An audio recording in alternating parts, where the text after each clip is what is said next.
कभी सोचा है एक तेज गेंदबाज 150 किलोमीटर प्रति घंटे की तूफानी रफ्तार से गेंद कैसे फेंक पाता है?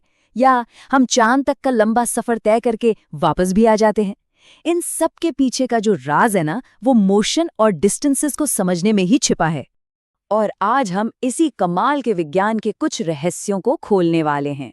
हम पता लगाएंगे कि कोई चीज चल भी रही है या रुकी हुई है, और उसकी दूरी को एकदम सटीक तरीके से कैसे नापते हैं।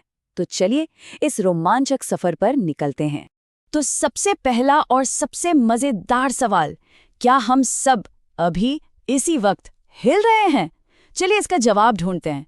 सोचिए, जब कोई क्रिकेटर दौड़कर रन लेता है या कोई वीडियो गेम कैरेक्टर स्क्रीन पर भागता है, वो सब मोशन में है।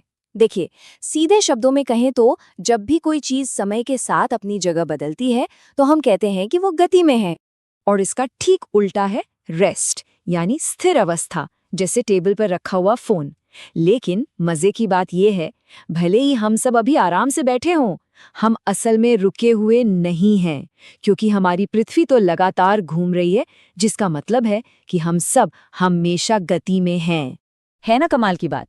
मतलब सब कुछ इस पर निर्भर करता है कि देख कौन रहा है। जैसे एक चलती बस के अंदर साथ बैठे यात्री एक दूसरे के लिए तो रुके हुए हैं, बिल्कुल स्थिर, पर बाहर सड़क पर खड़े किसी इंसान के लिए वही दोनों यात्री पूरी बस के साथ तेज रफ्तार में हैं। सारा खेल नजरिए का है। तो ठीक है, गति को मापते कैसे हैं? चलिए थोड़ा समय में पीछे चलते हैं और देखते हैं कि हमारे पूर्वज ये काम कैसे किया करते थे। जरा सोचिए, उस वक्त कोई स्केल या मेजरिंग टेप तो थे नहीं, तो लोग हाथ की लंबाई यानी बालिश्त या फिर अपने कदमों से दूरी नापते थे। चाहें तो हम भी अपनी टेबल को हाथ से नाप कर देख सकते हैं कितनी बालिश्त हुई। पर इसमें एक बहुत बड़ी और मजेदार गड़बड़ थी। सोचिए जरा, अगर घर बनाने वाले हर मजदूर के हाथ और कदम का साइज अलग अलग हो, तो दीवारें सीधी बनेंगी या टेढ़ी मेढ़ी? वो तो एक डिजाइन का डिजास्टर हो जाता। तो बस इसी डिजास्टर से बचने के लिए दुनिया को जरूरत पड़ी एक स्टैंडर्ड सिस्टम की। तो देखते हैं हमारे तीसरे सेक्शन में कि वो क्या था। और वो सिस्टम है स्टैंडर्ड यूनिट्स का, यानी मीटर, सेंटीमीटर, किलोमीटर।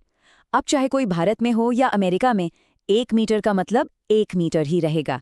इससे सारी कंफ्यूजन ही खत्म हो गई। जैसा कि हम यहाँ देख सकते हैं, 1 किलोमीटर में 1000 मीटर होते हैं, एकदम पक्का हिसाब। और इन यूनिट्स को नापने के लिए हमारे पास हैं ये शानदार टूल्स। छोटी मोटी चीज़ों के लिए स्केल, बड़े कमरों के लिए मेजरिंग टेप। और क्या आपको पता है, दुनिया की सबसे लंबी मेजरिंग टेप 80 किलोमीटर से भी ज्यादा लंबी है। ये तो बहुत से शहरों से भी ज्यादा लंबी हुई। चलिए, मापन में तो हम मास्टर हो गए। अब वापस चलते हैं मोशन के अलग अलग अवतार देखने। मोशन के भी कई स्टाइल हैं। पहला रेक्टिलिनियर, यानी सीधी लाइन में चलना, जैसे कि एक रेसिंग कार जो फिनिश लाइन की तरफ सीधी भाग रही है। दूसरा है सर्कुलर मोशन, यानी गोल गोल घूमना, जैसे पृथ्वी सूरज के चारों ओर घूमती है। और तीसरा है पीरियोडिक मोशन, जो खुद को दोहराता है, जैसे घड़ी का पेंडुलम। हाँ, और एकदम सटीक माप के लिए ये कुछ बातें हमेशा ध्यान में रखनी चाहिए। जैसे स्केल को हमेशा सीधा रखना है, माप हमेशा 0 से ही शुरू करना है, और हाँ, देखते समय आंखों का लेवल एकदम सही होना चाहिए। और सबसे जरूरी बात, यूनिट लिखना कभी ना भूलें। आखिरकार 10 सेंटीमीटर और 10 मीटर में जमीन आसमान का फर्क होता है ना? पर ये सब जानना इतना जरूरी है क्यों?